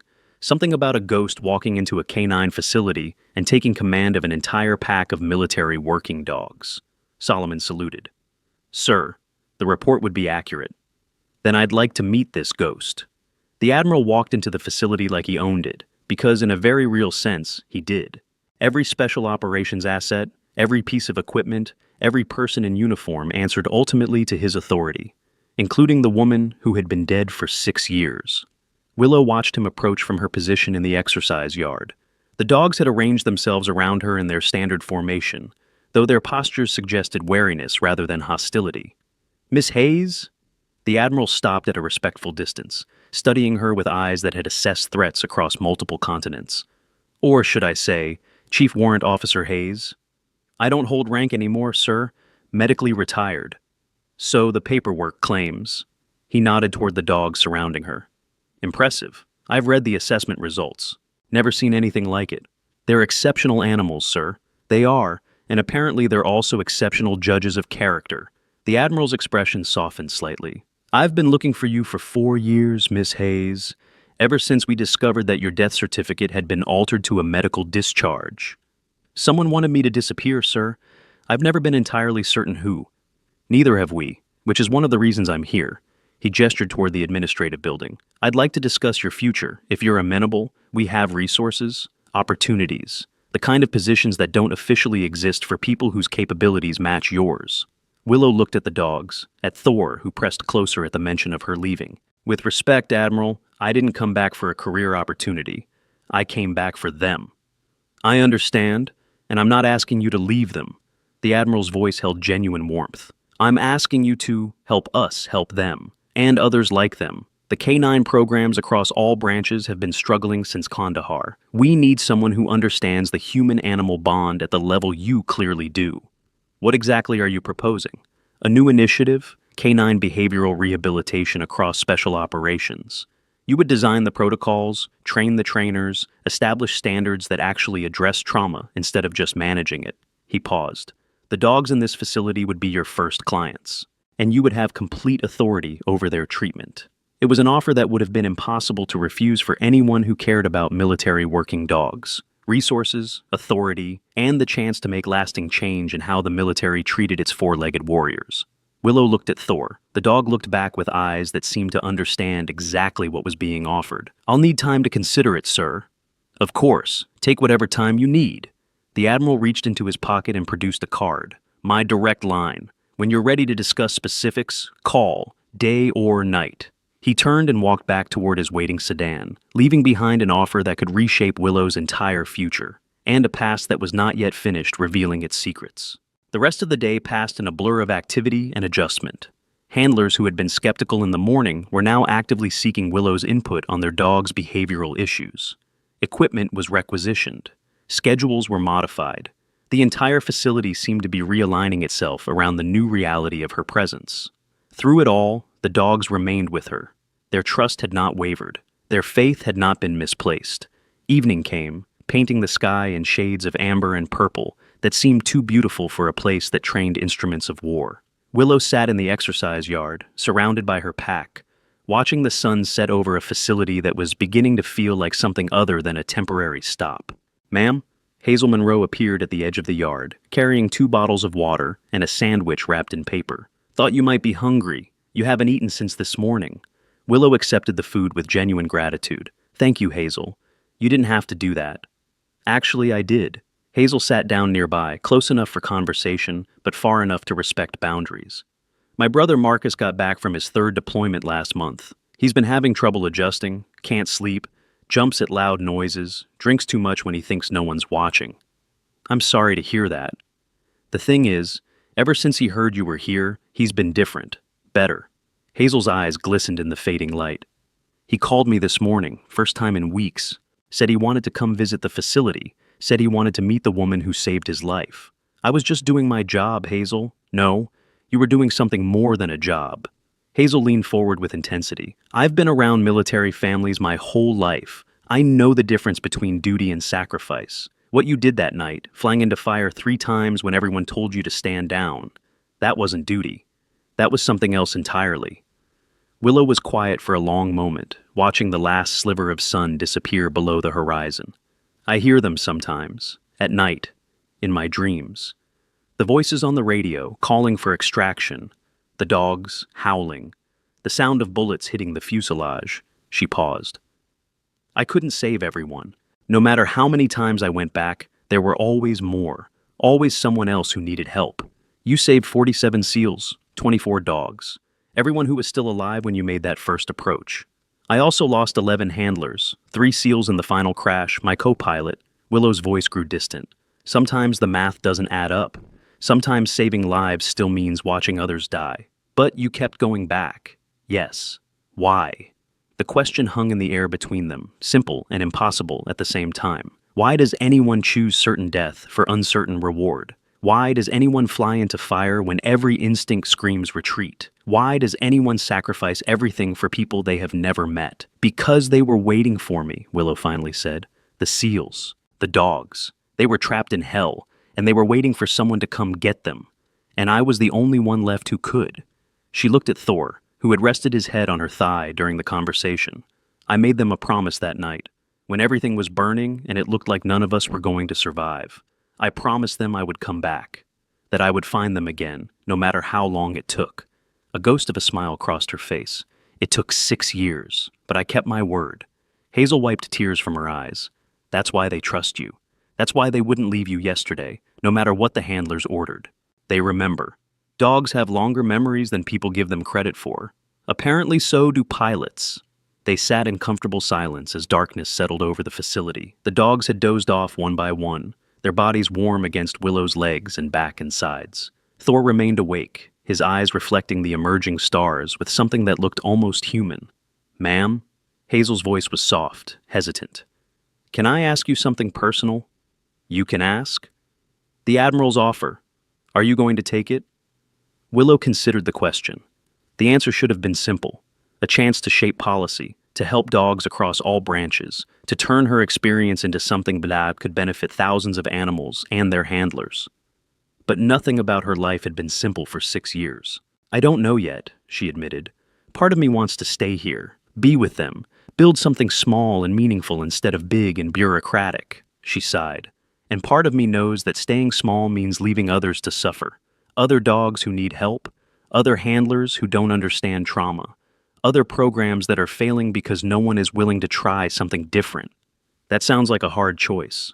Most real choices are. Hazel stood, brushing grass from her clothes. For what it's worth, I think you'll make the right decision, whatever that ends up being. How can you be so sure? Because you've already made harder decisions than this, and you're still here, Hazel smiled. Good night, ma'am. I'll see you tomorrow. She walked away, leaving Willow alone with her thoughts and her dogs. The night deepened. Stars emerged in patterns that Willow had learned to navigate by during countless night flights. She traced familiar constellations, remembering missions and deployments and the faces of people who had trusted her to bring them home. Thor stirred against her side, his massive head lifting to scan the darkness. A moment later, his tail began to wag slowly, recognizing something or someone approaching from the direction of the kennels. Solomon Crawford emerged from the shadows, his movements deliberate and unhurried. He settled onto the ground nearby with the careful grace of a man whose body had accumulated decades of damage but refused to admit defeat. Can't sleep either? Willow shook her head. Too much processing to do. I understand. Solomon was quiet for a moment. I've been thinking about Kandahar, about that night. There's something I never got the chance to say to you. What's that? Thank you. The words were simple, but they carried the weight of years of suppressed gratitude. I was one of the first ones you pulled out, first extraction. I wanted to stay, to help with the others, but my injuries were too severe. You ordered me onto the helicopter, and I was too weak to argue. I remember. I watched you fly away, knowing you were going back into that fire, knowing the odds, knowing what you were risking. Solomon's voice roughened. And then I watched your helicopter go down on the third pass, watched it burn, watched the memorial service where they gave you 3 posthumous medals and talked about your sacrifice. I'm sorry you had to watch that. I'm not. He turned to face her directly. I'm grateful. Because for 6 years, I believed you were dead. I carried that guilt, that debt, that burden of being alive because someone else gave everything. And now, he gestured at her, at the dogs, at the facility around them. Now you're here, alive, still saving things that need saving. Willow did not know what to say. The weight of his gratitude pressed against her like a physical force, demanding acknowledgement she was not sure how to give. The dogs kept me going, she finally said, when everything else was lost, when I didn't know who I was anymore. I kept thinking about them, wondering if they were okay, hoping someone was taking care of them. She looked at Thor. They're the reason I survived the burns, the surgeries, the years of hiding. I needed to come back for them. I needed to keep my promise. Solomon nodded slowly. And now you have. Now I have. They sat in silence, 2 survivors of the same night, both carrying scars that would never fully heal. The dogs had arranged themselves in loose formation around them, accepting Solomon into their circle with the trust of warriors recognizing a fellow veteran. The Admiral's offer, Solomon said eventually. It's a good opportunity. I know. But you're hesitating. I'm considering. What's holding you back? Willow thought about the question. Really thought, examining the knot of emotion and logic that had been forming since Richardson made his proposal. Fear, maybe. The last time I took on something bigger than myself, it almost killed me. Did kill me, officially. She shook her head. I spent 6 years learning how to be small, how to be invisible, how to exist without mattering. The Admiral is asking me to matter again, to be visible, to take responsibility for things I might fail at. And that scares you? Everything scares me now, Master Chief. I've just gotten better at hiding it. Solomon's laugh was soft, understanding. You know what I've learned in 30 years of special operations? Fear is not the enemy. Fear is information. It tells you something is important, something has stakes, something matters. And what do you do with that information? You let it guide you, not control you, guide you. He turned to face her directly. Those dogs were afraid when you showed up. I could see it in their body language. Fear of disappointment, fear of being abandoned again. But they pushed through it because they wanted something more than they feared something. Connection, trust, belonging, the things that make fear worth facing. Solomon stood, his joints protesting audibly. The Admiral's offer is going to be there tomorrow, and the next day. You don't have to decide tonight, but don't let fear make the decision for you. He walked back toward the administrative building, leaving Willow alone with thoughts that were slowly beginning to align. Thor lifted his head, pressing his nose against her palm in a gesture that felt like encouragement. You think I should do it, don't you, boy? Thor's response was a soft whine and a tail wag that could have meant anything. Yeah, I think maybe you're right. The stars wheeled overhead, indifferent to the small dramas playing out beneath them. Willow sat among her dogs, contemplating futures that had not existed 48 hours ago, thinking about fear and connection and the weight of choices that would shape lives beyond her own. She did not know what tomorrow would bring, did not know if she would accept the Admiral's offer or choose a smaller path, did not know what challenges waited in the shadows, what enemies might emerge from a past that refused to stay buried. But she knew one thing with absolute certainty. Whatever came next, she would not face it alone. 24 dogs had made that clear. They had chosen her, waited for her, trusted her with a faith that transcended language and species, and she would honor that trust, no matter what it cost. The night continued its slow rotation toward dawn. Willow dozed eventually, her body finally surrendering to exhaustion. Around her, the dogs maintained their vigil, watching over their returned leader with attention that never wavered. And somewhere in the darkness beyond the facility's fences, a phone rang in a room that did not officially exist. A woman's voice answered, sharp with urgency despite the late hour. Angel 6 has surfaced. Virginia Beach, K9 facility. A pause. Then a response that carried implications Willow could not yet imagine. Activate Phoenix Protocol. We have unfinished business with the woman who was supposed to stay dead. The line went silent, and in the exercise yard of Naval Special Warfare K9 training facility, surrounded by dogs who would die to protect her, Willow Hayes slept peacefully for the first time in 6 years. Unaware that her resurrection had just triggered events that would make Kandahar look like a training exercise. Dawn arrived with the soft gray light that precedes sunrise, painting the K9 facility in shades of silver and shadow. Willow woke to the sensation of warm breath against her cheek, Thor's massive head positioned inches from her face, his eyes already alert and watchful. "Good morning to you too," she murmured, scratching behind his ears. The other dogs stirred around her, stretching and yawning with the casual grace of predators who knew no immediate threat existed. Their formation had loosened during the night, bodies sprawled in comfortable proximity rather than tactical arrangement. Willow rose slowly, her muscles protesting the second consecutive night spent on the ground. She was getting too old for this, her body reminded her. The burns and surgeries had accelerated the aging process in ways that doctors warned her about, but could not prevent. The facility was already coming to life around her. Handlers moved between buildings with purpose, their morning routines proceeding with military precision. The smell of coffee drifted from the canteen, mixing with the earthy scent of dogs and the salt tang of the nearby ocean. "Miss Hayes!" Fletcher Dunn appeared at the edge of the exercise yard, his ever-present tablet clutched against his chest. "Master Chief Crawford asked me to inform you that breakfast is available in the main building. And—" He hesitated, something flickering across his face. "There's been a development you should know about." "What kind of development?" "The video from yesterday's assessment. Someone uploaded it to social media last night. It's gone viral. Willow felt her stomach drop. Visibility was the last thing she needed, the last thing she wanted. How viral? 3 million views as of 20 minutes ago, and climbing. Fletcher's expression was apologetic. The comments are intense. People want to know who you are, what you did, why the dogs responded to you like that. 6 years of careful anonymity, unraveling in the span of a single night. Willow closed her eyes, processing the implications. Who uploaded it? We're still investigating. The account is anonymous, but the video quality suggests it came from inside the facility. Fletcher lowered his voice. Master Chief is conducting interviews. Several people had phones recording during the assessment. Crystal Marsh. The thought came unbidden, but certain.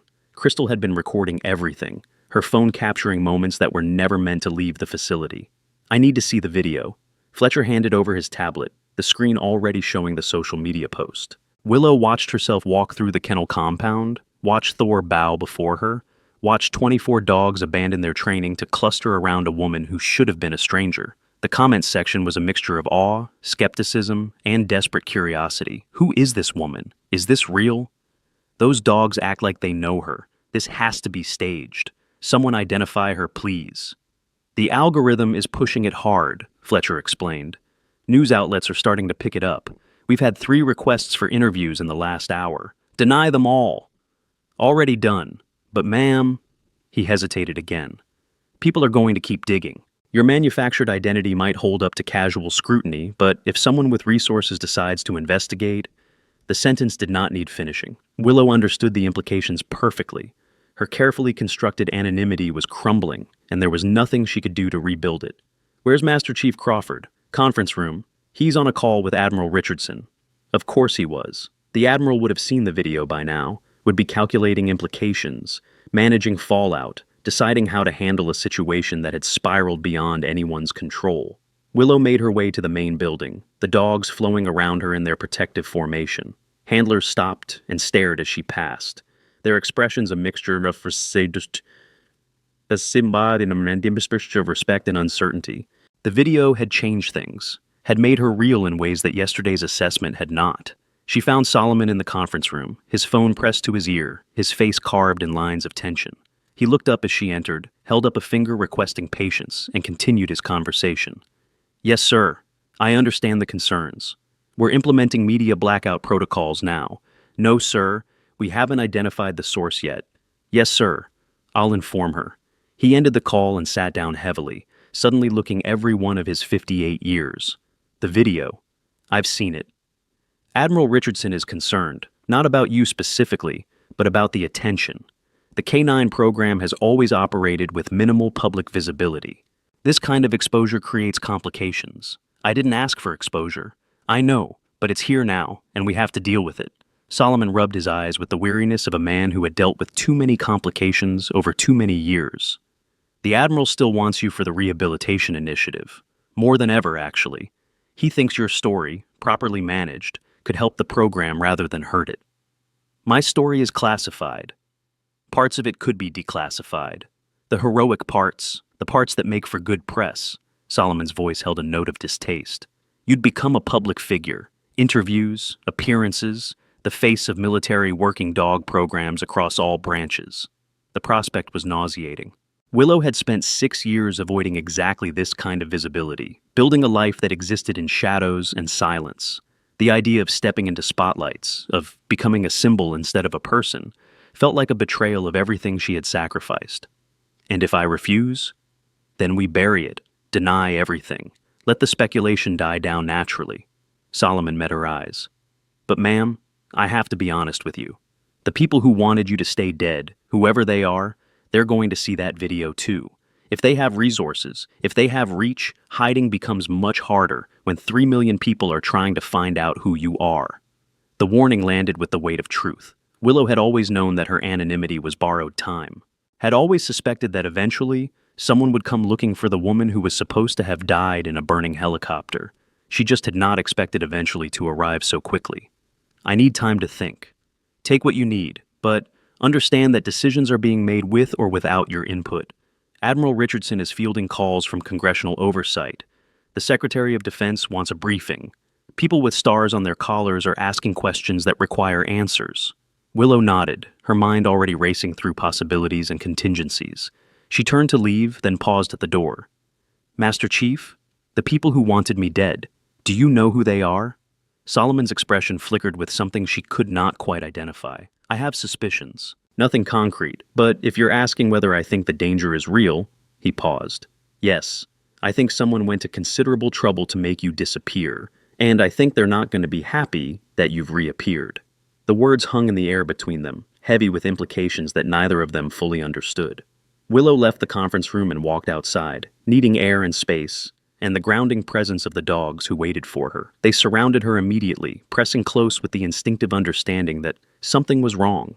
We might have a problem, boys, she murmured to Thor, a bigger problem than expected. Thor's response was a low whine and a press of his head against her hip. Whatever came next, he seemed to say, they would face it together. The morning proceeded in a blur of conversations and consultations. Brick Holloway approached her with tentative suggestions about training protocol modifications. Logan Vance asked questions about behavioral assessment techniques with genuine curiosity rather than hostile skepticism. Crystal Marsh, conspicuously avoiding eye contact, hurried past without acknowledging anyone. Willow noted the avoidance but said nothing. Confrontation about the video leak could wait until more pressing matters were resolved. By mid-morning, the facility had attracted visitors. Veterans who had heard about the video, who had served in Kandahar or knew someone who had, began appearing at the gate. Some wanted to meet the legendary Angel 6. Others wanted to thank her for saving brothers and sisters in arms. A few simply stood at the fence, watching, as if her presence confirmed something they had always hoped was true. Jasper Monroe managed the influx with professional efficiency, screening visitors and turning away the obviously inappropriate, while allowing through those with legitimate connections to the special operations community. One visitor made it through who changed everything. He arrived in a wheelchair, pushed by a younger man who bore enough resemblance to suggest family. The veteran in the chair was missing both legs below the knee, his body bearing the visible marks of IED damage and extensive reconstruction. But his eyes were sharp, focused, burning with an intensity that made handlers step aside instinctively. "Where is she?" His voice carried across the compound with command presence that time and injury had not diminished. "Where's Angel 6? Willow emerged from the exercise yard, the dogs flowing around her like an honor guard. She stopped 10 feet from the wheelchair, recognition flooding through her with the force of a physical blow. "Sergeant Monroe." The man in the wheelchair stared at her for a long moment, his chest heaving with emotion he could not contain. "You remember me." Second extraction. You took shrapnel in the abdomen and both legs, refused to be loaded until every other wounded man was aboard. Willow's voice was steady, but something beneath it trembled. "You called me an idiot for coming back." "I was right. You were an idiot." Tears were streaming down his face now, unashamed and unstoppable. "The most beautiful idiot I ever met." He reached out with arms that shook, and Willow crossed the remaining distance to accept an embrace that she had not known she needed. The man held her with fierce desperation, his body racked with sobs that had been building for 6 years. "They told us you were dead," he gasped. "They gave you 3 medals and put your name on a wall, and we had to pretend it was enough. We had to pretend that recognition made up for losing you. I'm sorry." The words were inadequate, but they were all she had. "I wanted to come back sooner. I wanted to tell you I was alive, but they said it wasn't safe. They said people were looking for me. They said—" "I don't care what they said." Marcus Monroe pulled back, gripping her arms with intensity that would leave bruises. "You're here now. That's what matters. You're here, and you're alive, and my sister wasn't crazy when she said the dogs knew something we didn't." Hazel appeared at her brother's side, tears flowing freely down her own cheeks. The family resemblance was even more striking now, united by emotion and shared history. "I told him to come," she said, "after yesterday, after seeing what happened with the dogs. I called him and told him he needed to see for himself. And I didn't believe her." Marcus laughed through his tears. "I said it was impossible. Said there was no way Angel 6 could be alive, not after what we saw. But she kept insisting, and finally I said, fine, I'll prove you wrong. I'll go to this facility and show you that whoever this woman is, she's not the pilot who saved my life. And now I'm looking at a face I never thought I'd see again." His grip on her arms tightened. "You came back for us. 3 times. When everyone else gave up, you kept coming back. And when your helicopter went down, when everything was burning," his voice broke. "We thought we killed you, by needing rescue, by being trapped. We thought our survival cost you your life. It didn't. I know that now, But for 6 years, I carried that weight. We all did. Everyone who made it out of Kandahar because of you, we carried the guilt of your death on our shoulders. Marcus released her arms, wiping his face with hands that still trembled. Do you understand what this means? Do you understand what it means to those of us who survived? Willow did understand. She understood better than she could express. The weight of survivor's guilt was something she knew intimately, had lived with every day since crawling from the wreckage of her helicopter. The knowledge that others had died while she lived, the questions that had no answers, the burden that never fully lifted. I understand, she said quietly. Believe me, I understand. Marcus nodded, accepting the simple acknowledgement for what it was. The video, I saw it this morning. 3 million views, they're saying, and I thought, good, let the world see. Let everyone know that Angel 6 didn't die in that helicopter. Let them see that some heroes actually get to come home. I'm not a hero. You're wrong about that. His voice hardened with conviction. You're the most heroic person I've ever met. And I've met a lot of heroes. I've served with SEALs and Rangers and Delta operators. I've watched men and women do impossible things under impossible circumstances. But none of them, not one, did what you did that night. Willow had no response. The weight of his words pressed against defenses she had built over years of denial and deflection. She had never thought of herself as heroic, had only ever thought of herself as someone doing a job that needed to be done. But maybe that was what heroism really was. Not the absence of fear, not the presence of supernatural ability, but simply the willingness to do what needed to be done when everyone else said it could not be accomplished. The crowd around them had grown. Handlers and staff and visitors, all watching the reunion between a legendary pilot and one of the men she had saved. Cameras were recording, despite the media blackout. Tears were flowing freely. The moment had transcended facility protocols and military procedure. It had become something else entirely, something human. We're almost at the end, but first, if this story moved you, share it with someone who needs to hear it today. Every share helps us reach more people who appreciate stories of hidden heroes and loyal companions. And if you haven't already, check out our previous video about the female sniper who saved her entire platoon. Links in the description. Now, let's see how this incredible story concludes. The afternoon brought developments that accelerated the timeline beyond anyone's expectations.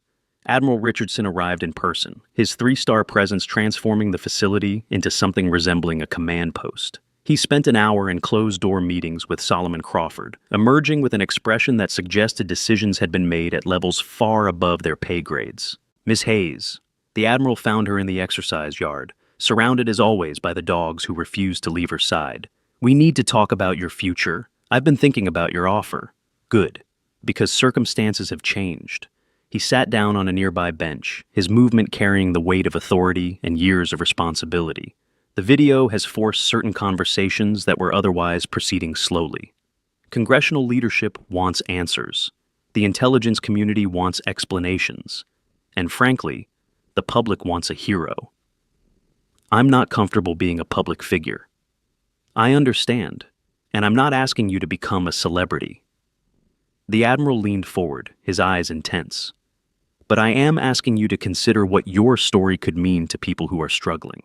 Veterans who are fighting invisible wars, handlers who don't understand why their dogs are suffering, families who have lost loved ones and need to believe that sacrifice means something. My story isn't inspirational. My story is complicated and classified and involves decisions that might not survive public scrutiny.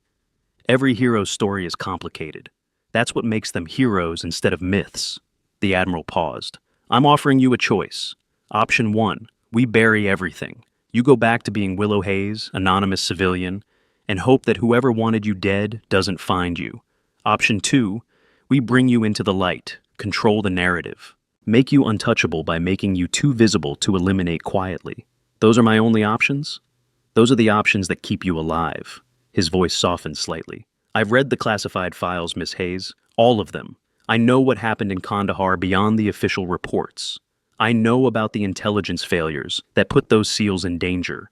I know about the political calculations that delayed rescue. And I know that someone, somewhere, decided that a dead hero was more convenient than a living witness. Willow felt cold despite the afternoon warmth. Who? We're still working on that, but the video has stirred up attention in circles that prefer to remain dark. People are asking questions that haven't been asked in 6 years. And some of those questions are making powerful individuals very uncomfortable. So, option two isn't just about heroism, it's about protection. It's about both. You become the public face of canine rehabilitation, a symbol of sacrifice and redemption. In return, you gain visibility that makes quiet elimination impossible, access to resources that can help you understand what really happened, and the ability to help thousands of dogs and handlers who are suffering without proper support. It was a calculation, a trade of privacy for protection, anonymity for advocacy. Not the life Willow had imagined when she walked through the facility gates 2 days ago, but perhaps a life that served purposes larger than her own comfort. The dogs stay with me. All 24 of them. Non-negotiable. I want complete authority over their treatment protocols. No bureaucratic interference. Agreed. And I want access to the classified files. All of them. I want to know who tried to make me disappear and why. The Admiral hesitated. Some of those files are above my clearance level. Then find someone whose clearance is high enough. I'm done operating in the dark, Admiral. If I'm going to step into the light, I need to understand what I'm illuminating. A long silence stretched between them, filled only by the soft sounds of dogs breathing and the distant hum of facility operations. Finally, the Admiral nodded. I'll make calls. Open doors that have been closed for 6 years. But understand that what you find might not be what you expect. The truth about Kandahar is more complicated than heroes and villains. The truth usually is. The Admiral stood, extending his hand. Welcome aboard, Miss Hayes. Or should I start calling you Chief Warrant Officer again? Willow took his hand. Willow is fine. I stopped being a soldier a long time ago. Did you? Because from where I'm standing, you look exactly like the warrior who flew into fire to save 47 men and 24 dogs. He smiled, the expression transforming his face into something almost grandfatherly. Some things don't change just because we take off the uniform. He walked away, already pulling out his phone to begin the calls that would reshape Willow's future. She watched him go, feeling the weight of decisions made and paths chosen. The dogs pressed closer, sensing her emotional turbulence. Thor positioned himself at her right side, his solid presence an anchor in uncertain waters. Looks like things are about to get complicated, she murmured. Thor's response was a soft woof that might have been agreement or resignation or both. The rest of the afternoon passed in a blur of activity. Willow was photographed, documented, processed through channels that technically should not exist. Paperwork materialized that reinstated benefits she had forfeited upon her supposed death. Security clearances were renewed, access granted, doors opened that had been locked for 6 years. Through it all, the dogs remained at her side. Their presence was becoming legend within the facility, a visual reminder of the extraordinary bond that had brought Willow back to this place. Handlers who had spent years struggling to connect with these animals watched in amazement as they followed her without commands, responded to her without training, loved her without reservation. Evening arrived with the soft golden light that precedes sunset. Willow sat in the exercise yard for what might be the last time as a simple visitor, surrounded by dogs who had become the center of her new purpose. Solomon Crawford appeared at the edge of the yard, his expression contemplative. "Ma'am, may I join you?" "Of course." He settled onto the ground beside her, his movements careful in deference to joints that had absorbed too many hard landings. For a moment, they simply sat in silence, watching the sun begin its descent toward the horizon. "There's something I've always wanted to ask you," Solomon finally said, "about that night, about Kandahar." "Ask." "The third extraction. Your helicopter was already damaged. You had wounded aboard. Command had ordered you to RTB. Everyone who understood the tactical situation knew that going back again was suicide." He paused. "Why did you do it?" Willow was quiet for a long moment, her hand absently stroking Thor's head as she considered the question. It was a question she had asked herself 1,000 times during long nights in hospital beds and rehabilitation centers. A question she had never fully answered. "I heard them," she finally said. "Through the radio. The SEALs who were still trapped. Their voices were getting weaker as ammunition ran low. They knew they were going to die. They were making peace with it. And beneath their voices I heard the dogs." Her own voice roughened with emotion, howling, not in fear or aggression, something different, something that sounded almost like grief. She paused. The handlers were dead or dying. The dogs should have scattered, should have reverted to survival instincts. Instead, they formed a perimeter. They were protecting the wounded, fighting off enemy combatants with nothing but teeth and training. You went back for the dogs. I went back for all of them. But yes, the dogs, they were what made the decision. Because I had helped raise them. I had named them. I had spent months working with the breeding program before my transfer to flight operations. Willow's voice caught slightly. They weren't just military assets to me, they were family. Solomon nodded slowly, understanding something he had wondered about for 6 years. And when the helicopter went down, they saved my life. When I crawled from the wreckage, when the fire was spreading and the enemy was closing in, the dogs formed a circle around me, around all of us who survived the crash. They fought and bled and died until the rescue team finally arrived. How many? 7 dogs killed in action that night, protecting humans who had come to save them. Willow's voice hardened with old grief. They never got medals, never got recognition. Just a footnote in a classified report that most people will never read. Until now? Willow looked at him. What do you mean? The Admiral's initiative, the rehabilitation program. It's not just about treating trauma, it's about recognition, about making sure that what these animals do, what they sacrifice, becomes part of the public understanding. Solomon smiled slightly. You're going to give them the voice they never had. The realization settled over Willow with the weight of purpose finally understood. Not just healing dogs, not just treating trauma, but honoring sacrifice that had gone unacknowledged for too long. I think I'm beginning to understand why I survived, she said quietly. To speak for those who can't speak for themselves. Something like that. They sat in comfortable silence as the sun continued its descent. The dogs had arranged themselves in their familiar formation, bodies warm against Willow's legs and back. Thor's head rested on her thigh, his breathing slow and steady. It felt like peace, like the first peace she had known in 6 years. Night fell with gentle inevitability, and eventually, exhaustion claimed what contemplation could not defeat. Solomon returned to his quarters, and Willow found herself alone with the dogs who had become her reason for living. She lay back on the grass, staring up at stars that seemed closer than they had in years. Thor repositioned himself to pillow her head on his shoulder, his warmth a comfort against the cooling night air.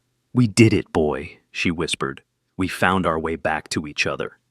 Thor's response was a soft exhale that felt like agreement. She was almost asleep when her phone rang. The number was blocked. Unknown caller.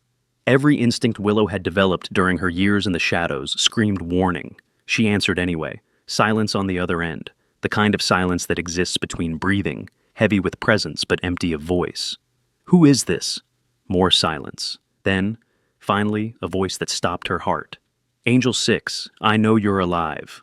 The voice was female, familiar in ways that made Willow's skin crawl. A voice she had last heard through the static of helicopter radio, calling out coordinates as flames consumed everything. "That's impossible," Willow breathed.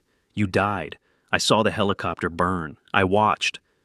"You saw what they wanted you to see," the voice held a bitter edge. "Just like I saw what they wanted me to see. Both of us, dead on paper. Both of us disappeared." "Raven," the call sign emerged from memory like a ghost taking form. "Raven, is that really you?" "In the flesh. What's left of it anyway." A pause. "They lied to us, Willow, about everything. Operation Crimson Dawn wasn't a rescue mission. It was a cleanup, and we were supposed to be part of what got cleaned up." Willow's mind raced, trying to process implications that rewrote everything she thought she understood. "What are you talking about? Phoenix Protocol, that's what they call it. When assets become liabilities, when witnesses need to disappear." Raven's voice hardened. "We knew too much, saw too much. They couldn't let us talk about what really happened that night." "I don't understand." "You will. Meet me in Kandahar, the place where everything started, the place where everything ended." Raven paused. "It's time to finish what they tried to bury." "Raven, wait!" The line went dead. Willow stared at her phone, her hand trembling. Thor had lifted his head, sensing her distress, his eyes reflecting the starlight with concern that seemed almost human. Raven, her co-pilot, her friend, the woman she had watched die in a burning helicopter 6 years ago. Alive. And claiming that everything Willow believed about that night was a lie. She thought about the Admiral's offer, the protection of visibility, the power of public recognition. She thought about Solomon's words, about speaking for those who could not speak for themselves. But now there was something else. A mystery that demanded answers. A conspiracy that stretched back to the night that had ended her life and begun whatever she had become since. Phoenix Protocol. The name echoed in her mind with the weight of revelation. She looked at the dogs surrounding her, at the warriors who had waited 6 years for her return, at the family she had finally reclaimed. "Looks like we're not done yet, boys," she whispered. Thor's response was immediate and unmistakable. He rose to his feet, his posture shifting from relaxed to alert. Around them, the other dogs stirred, responding to their alpha's change in demeanor. 24 military working dogs, ready for whatever came next, ready to follow their pilot into the unknown. Willow stood, feeling the weight of decisions that had not yet been made, pressing against her shoulders. The night sky stretched above her, vast and indifferent to the small dramas of human existence. Somewhere out there, Raven waited. Answers waited. Truths that had been buried for 6 years, waiting to be uncovered. And Willow Hayes, the woman who had died and been reborn, the pilot who had flown into fire 3 times and emerged from the ashes, looked up at the stars and made a promise. She would find the truth. She would expose whatever conspiracy had tried to erase her, and she would make sure that no one else suffered what she and Raven had endured. The dogs gathered around her in their protective formation, ready for whatever came next. Thor pressed against her side, his presence a reminder that she would never face the darkness alone. "All right," she said softly, "let's see how deep this rabbit hole goes." Above her, the stars wheeled in their eternal patterns, indifferent witnesses to the beginning of a journey that would take her back to the place where everything had started. Back to Kandahar, back to the truth, and forward into a future that no one, not even the people who had tried to kill her, could possibly predict. The night deepened around her, but for the first time in 6 years, Willow Hayes was not afraid of the dark. She had her dogs, she had her purpose, and she had something that no amount of conspiracy could take away. She had come back from the dead, and she was just getting started. The end. This story reminds us of a truth we often forget. Heroes don't always wear their medals on their chest. Sometimes, the most extraordinary people walk among us in ordinary clothes, carrying invisible scars from battles we'll never know about. Willow Hayes spent 6 years hiding in plain sight, not because she wanted recognition, but because she had already given everything she had. The first lesson is simple but profound. Never judge someone by their appearance. The small, quiet woman everyone dismissed was the same warrior who flew into fire 3 times to save 47 lives. The people who mocked her became the people who knelt before her. Arrogance blinds us to the greatness standing right in front of us. The second lesson comes from the dogs. 24 military working dogs recognized their savior before any human did. They teach us that loyalty has no expiration date. True bonds survive time, distance, and even death itself. Sometimes, animals understand honor better than people do. The final lesson is this: service doesn't seek recognition. Real heroes don't advertise. They simply do what needs to be done, then disappear back into the shadows. If this story moved you, share it with someone who needs to hear it today. Drop a comment telling us about a hidden hero in your life, someone whose sacrifice went unnoticed. Subscribe and hit that notification bell, because next week, we're bringing you another story of courage that will leave you speechless. Remember, the person serving your coffee, cleaning your office, or sitting quietly in the corner might just be the warrior who saved lives you'll never count.